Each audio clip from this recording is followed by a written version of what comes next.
Lu siapa? Lu siapa? Lu siapa? Lu siapa? Saya nak tanya. Siapa Akmal Saleh? Tapi dia boleh tanya saya, lu siapa?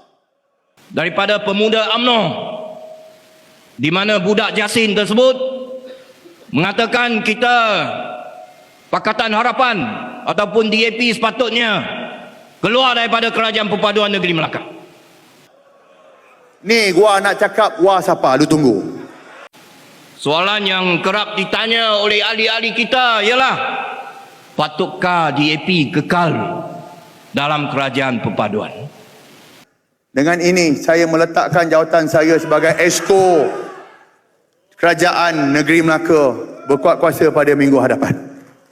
Saya nak tegaskan bahawa kita DAP Melaka, kita tidak takut untuk turun padang sebagai Solo. Saya nak bagi tahu kepada yang tanya, lu siapa? Saya nak jawab. Gua ada maruah, lu ada maruah ke tidak? Esok juga saya akan meletakkan jawatan sebagai menteri. Anda semua boleh bebas break ranks, you vote against on your conscience di dalam Dewan Rakyat.